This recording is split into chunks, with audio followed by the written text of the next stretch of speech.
now that schools are taking your tax money and not even opening their doors to students, this could be a breakthrough moment for the school choice movement.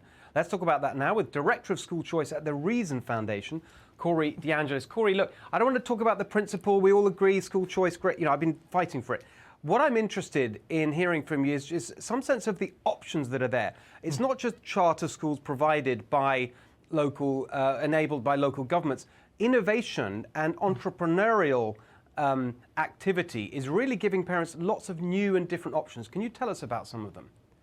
Yeah, thank you so much for having me, Steve. And I just want to point out that families have been getting the short end of the stick when it comes to K-12 education for far too long. And like you said, the lockdown situation and the school reopening debate has really made that clear now more than ever, because families are essentially powerless. And the way to fix that is to fund families directly, just like we do with a whole host of other taxpayer-funded initiatives, whether that comes to Pell Grants at the higher education level, GI Bill at the higher education level, pre-K programs.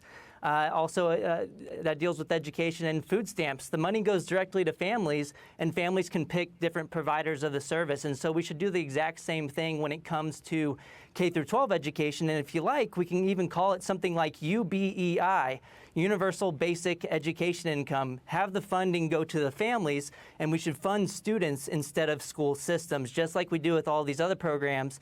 And like you asked, there's a whole host of different options besides charter schools. There are magnet schools, there are virtual charter schools, which you were talking about with Jordan Sekulow before, when the families were being blocked in Oregon. Other states were blocking families from switching to charter schools as well, such as California and Pennsylvania. So we may see lawsuits in other states like that as well. But there are also voucher programs where the funding, again, goes to the family in the form of the voucher, and they can take it to a private school of their choosing, or even something like a micro school, which gets into this conversation about education scholarship accounts or education savings accounts, which is, again, it's kind of like the voucher idea, but the funding goes to the family, and you can use it for these tutoring services, online providers.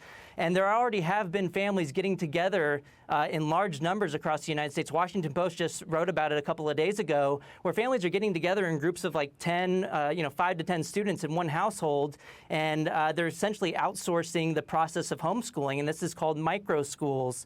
So I would recommend looking at micro schools or homeschool co-ops in your area to check this out. And just think about it for a second. We spend over $15,000 per child per year in the United States in public schools. Just imagine if that funding went to families directly, and you got 10 students together in a household. That's over $150,000 in total revenues coming in. Just imagine if only a third of that went to overhead costs. The teacher would still have around $100,000 left over. And look, so this option could benefit teachers a lot if they're in high demand, and it can benefit families and students as well to get these options as well. And I will say this would benefit the least advantaged more than anyone else, because there are already very advantaged families going around in the U.S. Forming these groups. It's the least advantaged families who are having trouble finding these options. And so again, we should fund these families directly and allow them to find these options so that everybody can have educational options, not just the most advantaged in society. Well, look at that. You're so good at this, Corey.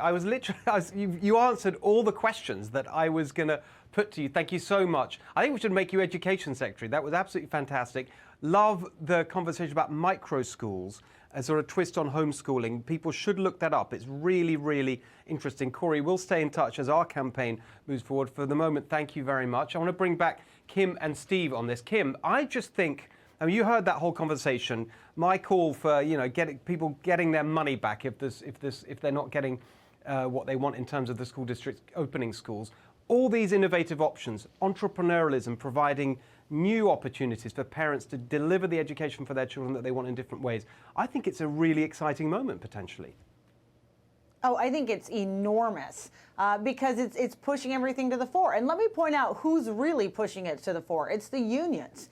I mean, these are people that are not only refusing to educate our children, but setting up incredibly high hurdles in order to agree to go back to school, and even demanding things like the LA Teachers Union, which this week said it wouldn't go back to school unless it got Medicare for all and another federal bailout and an end to charter schools. Okay, and so, and now you have Governor Gavin Newsom in California saying that even the private schools can't reopen. That's a protection for teachers' unions, because he knew that some parents were beginning to look at these options because those schools were going to open. What I would love to see, Steve, we are going to have another federal coronavirus bill. I would like to see some standards and rules put into it about how the money that has already gone out to states can be used, and make clear that it can't be used by any districts that are not opening and educating kids. Very good. Steve, your thoughts on how this could actually accelerate something that we've all been advocating for many years, the whole school choice movement? So you started asking Kim at the start of the show, what could President Trump do unilaterally to get this economy moving? How about this idea, Steve? And I know President Trump watches your show. Mr. President, give every single parent in a district where the schools are not going to open up, where the government has said we're not opening up the schools, I live in one of them, give every parent a $10,000 federal voucher. We spend $50 billion at the federal level, and let the parents go to schools, other schools. We have in my neighborhood exactly what you guys were just talking about, where 4 or 5 parents are getting together. They're going to teach the kids. Why not let the money go to the parents in these schools so that our kids get a decent education this fall? I love it. This is so exciting because the whole voucher thing, that's why I did the My School Money Back thing, because it's frustrating because although we're all in favor of it, you kind of have to wait for your local government, your local authority to decide to do the vouchers. And this is like the grassroots pressure from below. But you're right. The president can do it from the Oval Office. So let's see that. Very exciting.